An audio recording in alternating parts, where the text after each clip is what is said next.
Hello, good morning students. स्वागत है आपका अपने कॉलेज सरस्वती शिक्षण सदन एग्रीकल्चर कॉलेज में ऑनलाइन क्लासेस में। पढ़ते हैं ESDM का नेक्स्ट टॉपिक जिसका नेम है लैंड रिसोर्सेज या भूमि संसाधन। लैंड रिसोर्सेज या भूमि संसाधन।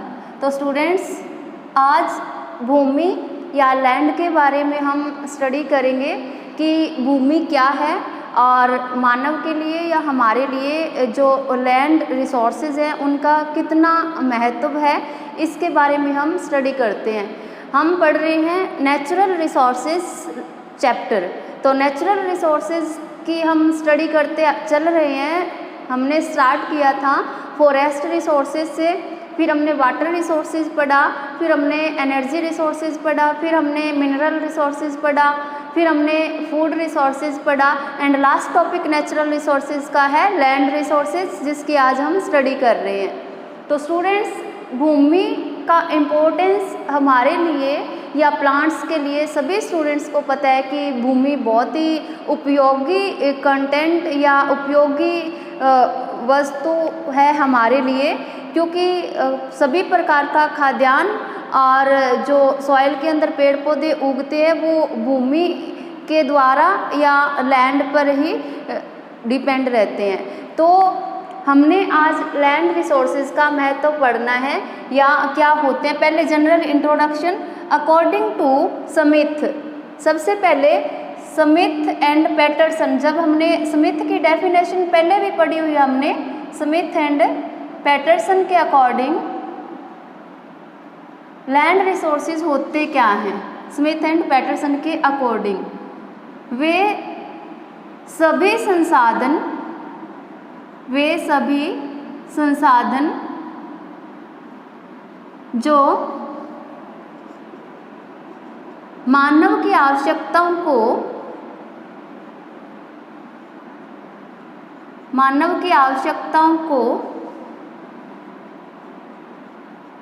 या आवश्यकताओं की पूर्ति करते हैं। वे सभी संसाधन जो मानव की आवश्यकताओं की पूर्ति करते हैं और जो प्रकृति की देन है, भूमि संसाधन कहलाते हैं। यानी कि ऐसे पदार्थ जो हमारी नेचर ने हमें दिए हुए हैं या भेंट किए हुए हैं, नेचर ने प्रदान किए हुए हैं और जिनसे हमारी या मानव की आवश्यकताओं की पूर्ति होती है या मानव अपनी आवश्यकताओं को पूरा करने के लिए जिनको काम में लेता है, वो भूमि संसाधन ही है। भूमि संसाधन ही ऐसा संसाधन है जो हमारी बहुत सारी आवश्यकताओं को पूरा करता है।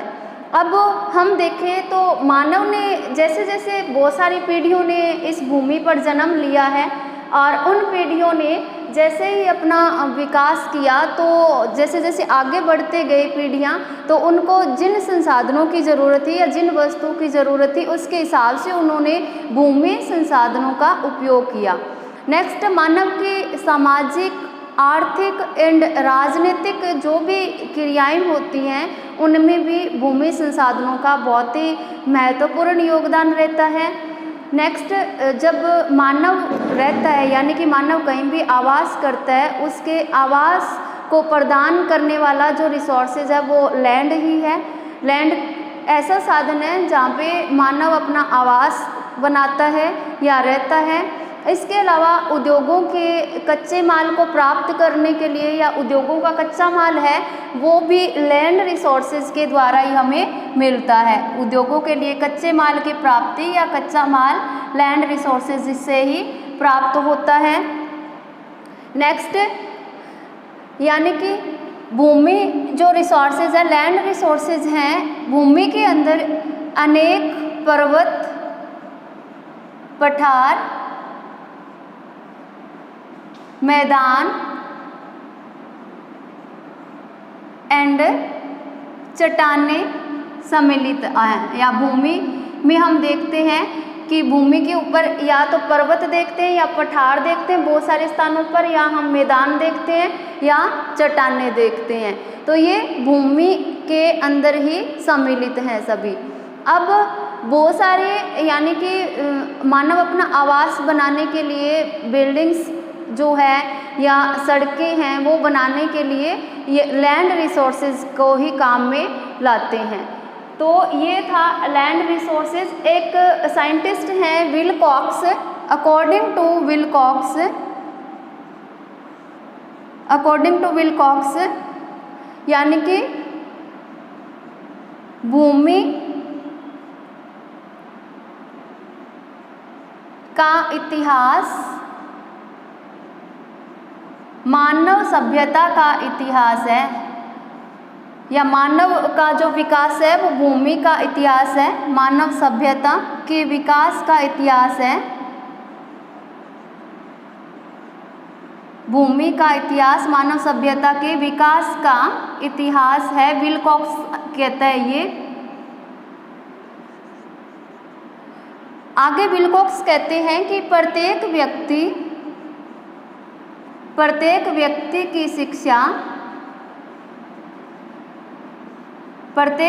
की शिक्षा यहीं से स्टार्ट होती है, यहीं से शुरू होती है, यानी कि भूमि संसाधन से ही शुरू होती है। सबसे ऊपर हमें सबसे पहले भूमि चाहिए होती है। हम कोई भी काम करते हैं तो भूमि को अति शुभ माना जाता है।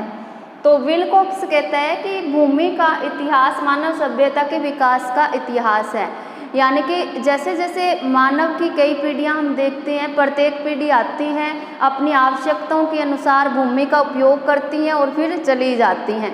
तो सभ्यता मानव ने विकास किया जैसे जैसे वैसे वैसे भूमि का उपयोग किया। तो यानी भूमि का जो हिस्ट्री है लैंड की वो बहुत पुरानी है, और कोई भी व्यक्ति है उसकी जो शिक्षा है वो भूमि से ही, हमारी लैंड से स्टार्ट होती है।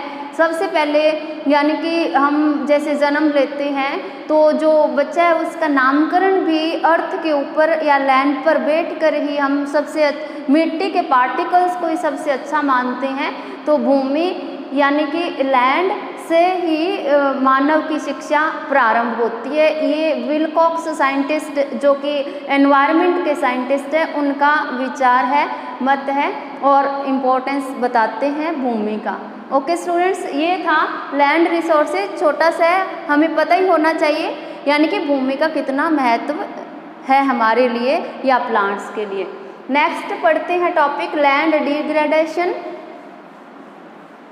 इसी के अंदर नेक्स्ट हमारी हेडिंग रहेगी लैंड डिग्रेडेशन, यानी कि हिंदी में क्या कहते हैं लैंड डिग्रेडेशन को, मृदा निम्नीकरण। ये सॉइल में बहुत अच्छे तरीके से हमने ये टॉपिक पढ़ रखा है, सॉइल या लैंड डिग्रेडेशन। तो डिग्रेडेशन का मतलब यहाँ पे होता है कमी, यानी कि किसी न किसी टाइप से सॉइल या भूमि की जो फिजिकल कंडीशंस हैं उनमें कमी आना। किन किन कारणों से आती है हम पढ़ते हैं, यानी कि बहुत सारे ऐसे मानव ने ऐसी प्रोसेस की जिससे भूमि की जो भौतिक दशाएं हैं वो खराब होने लगी, भूमि का इरोजन होने लगा और भूमि धीरे धीरे डिग्रेड होती गई। तो नंबर 1 यानी कि कौन सा ऐसा सिस्टम हुआ कि लैंड डिग्रेडेशन हुआ। जैसे फर्स्ट पॉइंट है सॉइल इरोजन। सॉइल इरोजन जिसको मृदा अपरदन बोलते हैं। सॉइल इरोजन यानी कि सॉइल का one place to another place soil particles का जाना, यानी कि the physical removal of soil particles is one place to another place is called soil erosion. तो या मृदा के कणों का एक स्थान से दूसरे स्थान पर चले जाना सॉइल इरोजन कहलाता है। अब क्योंकि जब सॉइल के पार्टिकल एक स्थान से दूसरे स्थान पर जाएंगे तो जो मोस्ट अपर लेयर होती है भूमि की, जो उपजाऊ होती है, वो अगर एक स्थान से दूसरे स्थान पर चली जाएगी तो उसके साथ ही न्यूट्रिएंट्स चले जाएंगे और सॉइल की जो भौतिक दशा है या सॉइल के जो प्रॉपर्टीज होती हैं उनमें कमी आने लगती है। तो soil erosion. Next over grazing overgrazing. Overgrazing होता है अत्यधिक पशुचारण, अत्यधिक पशुचारण, यानी कि जब जो मवेशी होते हैं अगर सॉइल पर बहुत ज़्यादा मात्रा में पशुओं को चरा लेगा वेजिटेशन को, तो सॉइल या अर्थ की जो सरफेस है वो क्या हो जाएगी, यानी कि सीधी रह जाएगी, जिसको हम बोलते हैं कि विदाउट कवरिंग रह जाती हैं, वो विदाउट वेजिटेशन के हो जाती हैं सॉइल की सरफेस। जब उस पर वेजिटेशन को पशुओं द्वारा खा लिया जाता है या चरा लिया जाता है पशुओं को, या घास जो होती है जब हम पशुओं को चरा देते हैं, चराई, अत्यधिक चराई के कारण सॉइल के गुणों में कमी आना भी लैंड डिग्रेडेशन का एक कारण है। तो हमें लिमिट में ही पशुओं की चराई करनी चाहिए। नेक्स्ट है कि जो वे एरिया जहाँ की climate dry and semi dry है, वे एरिया जहाँ की climate dry and semi dry है, शुष्क और अर्ध शुष्क है, ऐसे स्थानों पर जो भूमिगत यानी कि ग्राउंड वाटर होता है, जो ग्राउंड वाटर के जो सोर्स होते हैं, भूमिगत जल के जो सोर्स हैं, उनसे इरिगेशन करने से, सिंचाई करने से भूमि के अंदर खारापन यानी कि सैलिनिटी आ जाती है, भूमि के अंदर खारापन आ जाता है, जिससे भूमि की फिजिकल प्रॉपर्टीज़ या फिजिकल कंडीशन में भी हमें कमी दिखने लगती है और लैंड डिग्रेडेशन होने लगती है। तो dry and semi dry area के अंदर ग्राउंड वाटर से इरिगेशन करने से सॉइल के अंदर सैलिनिटी या खारापन आने लगता है। नेक्स्ट यानी कि अनेक प्रकार के, यानी कि डिफरेंट टाइप के या बहुत सारे फर्टिलाइजर्स के, या कह सकते हैं फर्टिलाइजर्स का उपयोग करने से, यूज ऑफ फर्टिलाइजर्स। तो फर्टिलाइजर्स स्टूडेंट्स आपको पता ही है कि हानिकारक या हार्मफुल इफेक्ट छोड़ते हैं। इनसे या तो सॉइल में एसिडिटी बढ़ जाती है या सॉइल में सैलिनिटी बढ़ जाती है, जो कि हार्मफुल इफेक्ट छोड़ते हैं। तो अत्यधिक फर्टिलाइजर से भी लैंड डिग्रेडेशन होता है, फर्टिलाइजर्स का यूज़ करने से भी। और नेक्स्ट है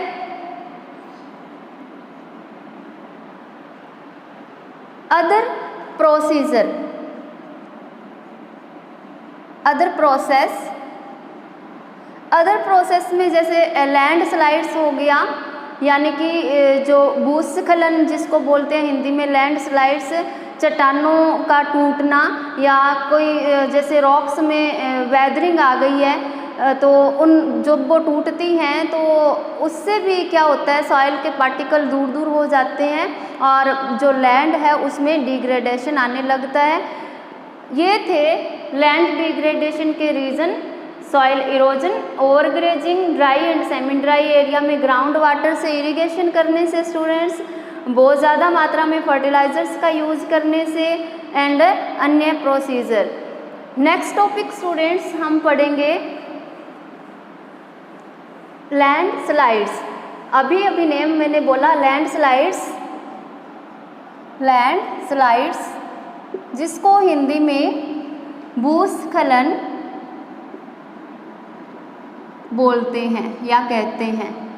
लैंड स्लाइड्स को हिंदी में भूस्खलन कहते हैं, यानी कि स्लाइड्स का मतलब होता है टूट जाना, और लैंड या भू का मतलब भूमि का टुकड़ों के अंदर टूट जाना ही क्या होता है, लैंड स्लाइड्स कहलाता है। या भूमि का या जो रॉक्स होती हैं उनका चटक जाना, चटक मतलब टूट जाना, चटक जाना या टूट जाना ही लैंड स्लाइड्स कहलाता है। तो भूमि में दरारें दिखना या भूमि का किसी प्रोसीजर के द्वारा स्लाइड्स की फॉर्म में या चटक जाना ही लैंड स्लाइड्स कहलाता है। किन किन कारणों से लैंड स्लाइड्स होता है, जैसे कि बहुत तेज अर्थक्वेक आ गया, बहुत तेज अर्थक्वेक्स आ गए जैसे, यानी कि अर्थक्वेक क्या होते हैं, भूकंप आ गया जैसे, ठीक है। नदियों में जो वाटर है वो उनका रिसाव हो गया, या फिर अतिवृष्टि यानी कि बहुत ज़्यादा मात्रा में बारिश हो गई, अतिवृष्टि या बहुत ज़्यादा बारिश, अतिवृष्टि जिसको क्या कहते हैं, फ्लड्स, बाढ़ भी कह सकते हैं, ठीक है। या फिर नदी में बाढ़ या नदी के पानी के बहाव का तेज होना, इन सभी से क्या होते हैं कि लैंडस्लाइड्स होता है। अब क्या होता है, जैसे कि बहुत ज़्यादा मात्रा में बारिश हुई तो जो लगातार जो वाटर है वो रॉक्स के ऊपर, चट्टानों पर गिरता है, तो चट्टानों के अंदर क्या होता है, दरारें आने लगती हैं, वो टूटने लगती है, धराशायी होने लगती हैं, जिसे हम लैंडस्लाइड्स के नाम से जानते हैं। यानी कि चट्टानों का वाटर के द्वारा टूटना, जब पानी उनमें जमा होने लगेगा तो उनमें दरारें आने लगेगी और वो चटक जाएंगी, जिसे लैंडस्लाइड्स बोलते हैं। अर्थक्वेक, जब भूकंप आता है तो भी लैंडस्लाइड्स होता है, भूमि के अंदर यानी कि चटकाव या वो उसके पार्टिकल चिटकने लगते हैं, ये लैंडस्लाइड्स हैं। नेक्स्ट स्टूडेंट्स,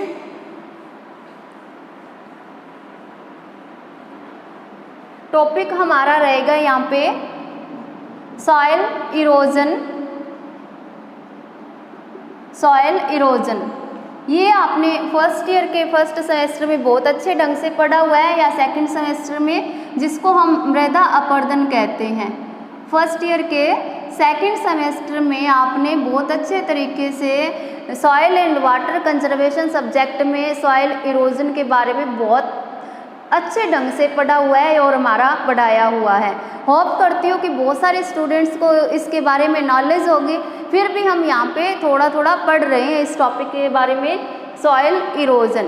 तो सॉइल इरोजन सबसे पहले डेफिनेशन पढ़ते हैं। ये एक फिजिकल रिमूवल होता है सॉइल के पार्टिकल का, जिसमें यानी कि सॉइल इरोजन फिजिकल प्रोसेस है एक, ठीक है, जिसमें सॉइल के particles one place to another place move करते हैं या चले जाते हैं, इसे ही इरोजन कहते हैं। अब हिंदी वाले स्टूडेंट्स देखेंगे कि मृदा के पार्टिकल या सॉइल के पार्टिकल्स का एक स्थान से दूसरे स्थान पर चले जाना मृदा अपरदन कहलाता है। यानी यहाँ पे अगर डेफिनेशन देखें सॉइल इरोजन की, the physical removal of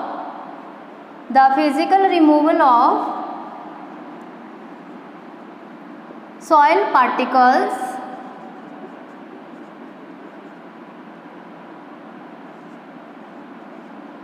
one place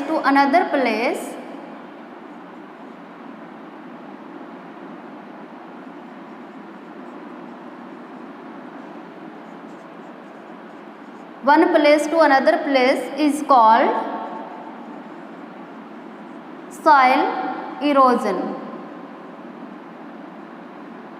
okay students, यानी कि मृदा के कणों का एक स्थान से दूसरे स्थान पर चले जाना मृदा अपरदन कहलाता है या सॉइल इरोजन कहलाता है।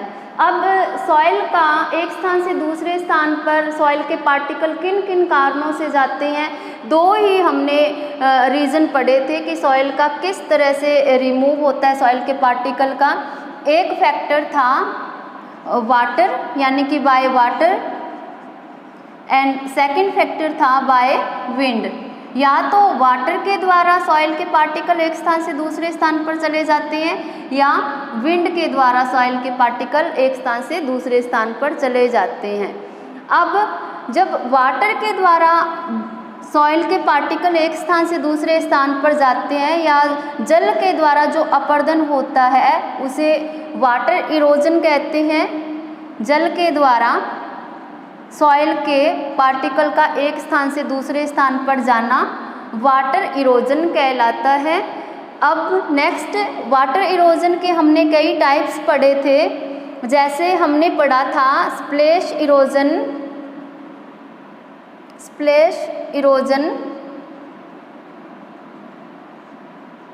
स्प्लैश अपरदन, स्प्लैश अपर्दन क्या होता है, डेफिनेशन क्या होती है। उम्मीद करती हूँ कि सभी स्टूडेंट्स स्प्लैश इरोजन के बारे में जानते होंगे। जब बारिश आती है देन क्या होता है कि वो जो बारिश की जो ड्रॉप्स होती हैं वो सॉइल पर गिरती है, अर्थ पे गिरती हैं। जैसे ही वो गिरती हैं तो सॉइल के पार्टिकल्स को छिटका देती है, वहाँ से हटा देती है। तो सॉइल के पार्टिकल्स का छिटकना यानी कि एक स्थान से उठ करके दूसरे, छिटकने के बाद वो कहीं ना कहीं तो गिरते ही हैं। इस प्रकार के इरोजन को हम कहते हैं स्प्लैश इरोजन, जिसमें पार्टिकल सॉइल के छिटक जाते हैं या अपने स्थान से दूर हट जाते हैं। ठीक है, ये कब होता है, जब बहुत तेज़ बारिश होती है और जो ड्रॉप्स का साइज होता है जब बड़ा होता है तब सॉइल के पार्टिकल्स को वह छिटका पाती हैं। तो स्प्लैश इरोजन में सॉइल के पार्टिकल्स एक छिटक जाते हैं, अपना स्थान छोड़ देते हैं। नेक्स्ट था sheet erosion. Sheet erosion, sheet erosion सभी स्टूडेंट्स ने पढ़ा हुआ है। यह भी वाटर के द्वारा होता है शीट इरोजन, यानी कि जब बहुत तेज़ बारिश आती है देन क्या होता है कि सॉइल की जो ऊपरी सरफेस होती है वो एक चद्दर के फॉर्म में, शीट मतलब पतली कागज़ की फॉर्म में या एक चद्दर के फॉर्म में जब सॉइल की लेयर एक स्थान से दूसरे स्थान पर चली जाती है वाटर के साथ बहकर, तो इसे शीट इरोजन कहते हैं। इससे भी ये सबसे अधिक इरोजन जो होता है वो इसी के द्वारा होता है। 90% तक इरोजन इससे हो जाता है और ये हार्मफुल होता है, इसलिए हमें इनको कंट्रोल करने के प्रोसीजर भी पढ़ने होंगे। नेक्स्ट शीट इरोजन के बाद में रिल इरोजन। रिल इरोजन भी आपने स्टूडेंट्स पढ़ा हुआ है। रिल्स यानी कि जब वाटर के द्वारा ऐसा इरोजन जब संकरी नालियों के द्वारा वाटर बहता है सॉइल के अर्थ पे या सरफेस पे। ठीक है, कैसे, जब पतली पतली नालियों के थ्रू, यानी कि जब बारिश आती है तो वाटर अर्थ की सरफेस पे या सॉइल की सरफेस पर संकरी या पतली नालियाँ बना देता है, तो ऐसे इरोजन को हम रिल इरोजन के नाम से जानते हैं। नेक्स्ट जो इरोजन का फॉर्म या टाइप है वो है शीट इरोजन। रिल इरोजन के बाद में गली इरोजन। गली इरोजन जिसको हिंदी में अवनालिका इरोजन बोलते हैं। अवनालिका इरोजन या अपर्दन। रिल इरोजन में जब वाटर क्या था, पतली संकरी नलियों के फॉर्म में बह रहा था। अब की बार यानी कि जब रिल्स का डेवलप्ड जो फॉर्म होता है, यानी कि जब रिल्स विकसित हो जाती है, अपने आप में डेवलपमेंट कर लेती हैं, बड़ा रूप ले लेती हैं, तो वो गलीज कहलाती हैं।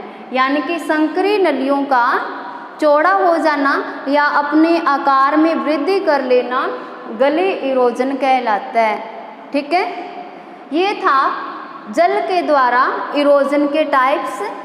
नेक्स्ट विंड या हवा के द्वारा इरोजन, जब सॉइल के पार्टिकल्स हवा के द्वारा एक स्थान से दूसरे स्थान पर जाते हैं तो हम इसे बोल देते हैं विंड इरोजन या वायु के द्वारा होने वाला erosion.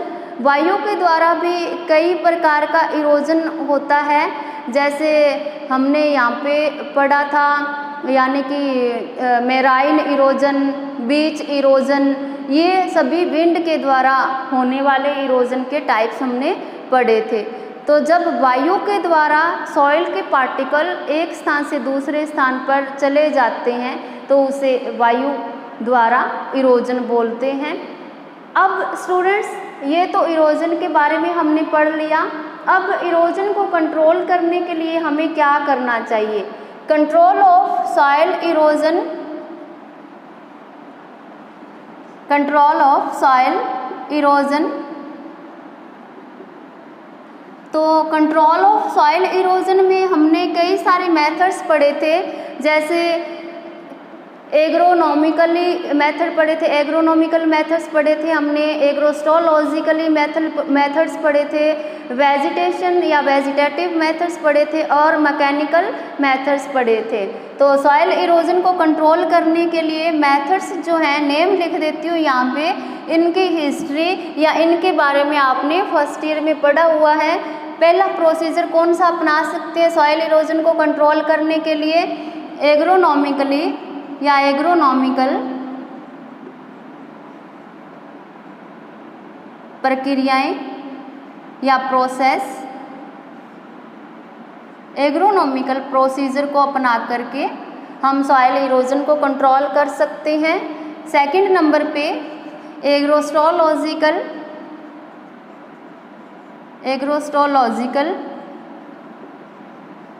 Methods.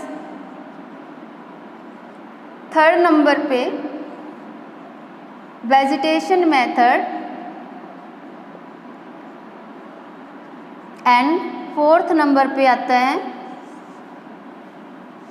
Vegetation methods and fourth number पे मैकेनिकल मेथड्स